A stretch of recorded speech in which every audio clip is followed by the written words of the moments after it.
So the point was, and the contract was with an Israeli company, why not transfer directly from the National Signals Bureau account into that account? And again, the allegation is that instead of the 49 million Ghana cedis, your client transferred just 1 point something, and the rest they couldn't trace it. It was rather transferred into his private account. That was the basis. You see, do you know who should come and interpret this? Kan-Dapaah. So when you sit down there and you are wise after the event, this is what you think you should do. But do you know what they were trying to do with the operational account? Have you heard anywhere in the world that people will discuss operational accounts of national security? Are you not going to educate the national security? Why didn't you go X or Y? What kind of indiscretion is that? I'm sure you want to ensure that your client gets a favorable ruling, as it were, or judgment from the court. Have you spoken to the former National Security Minister, Kan-Dapaah, yourself? I have. Why not? He's a very critical individual in the matter. And he has explained to you why your client did what he did? Yes. And you think that is justifiable? Why not justifiable? Right now, who should be the complainant? Is it not Kan-Dapaah who should say that Adu-Boahene was a rogue, security operative, and while I was there, he was stealing money.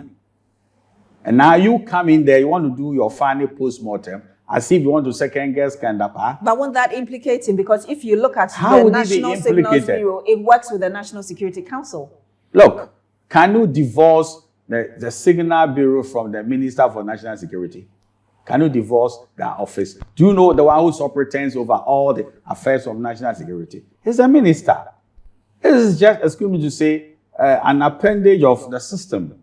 So you think the minister is deprived of power to superintend Kwabena Adu-Boahene? Let me get you correctly. Are you directly saying that if Adu-Boahene is being tried, perhaps Kan-Dapaah should also be interrogated in the midst of this because everything was done in conjunction with his office? You see, don't you think the investigation is sitting upside down, that you wouldn't want to call Kan-Dapaah first?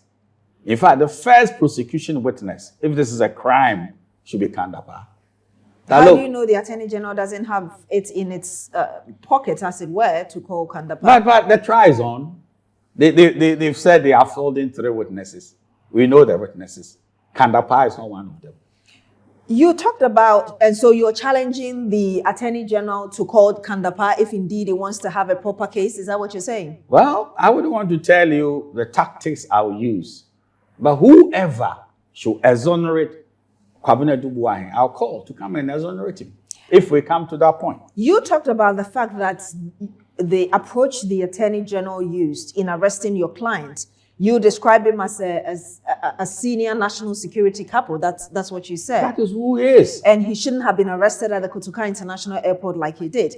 Let me read to you a bit of what the Attorney General said in that press conference. He said that your client seemed to throw dust into the eyes of investigators by buying tickets to UK and then to Dubai, and suspecting surveillance put a stop order, or a stop order was placed, leading to him being arrested. How do you interpret that? Does it make sense to you that a man is playing with tickets to avoid arrest, then he comes into the Ghanaian space? I mean, that's an absurdity. The man who is trying to run away from justice comes into a place where he can be arrested. The interpretation is that I've traveled, and so your attention will not be on the fact that I'm even back in the country. But why did he come to Kotoka International Airport? Preposterous. Why did he? The man who is hiding his travel itinerary from the investigators of this realm now comes to Kotoka International Airport, not via a canoe, but an aeroplane. You're not worried about the allegation by the Attorney General that your client tried to swindle authorities by, confusing his whereabouts? He is rather probably confused. But I don't see any sane man who is being chased by national security or security forces, and then all that he does is to come into the space where he can be arrested. You understand the people who are trying to run away from justice? They don't show up. They are in foreign climes. Who will buy a ticket that, oh, I'm coming to be arrested?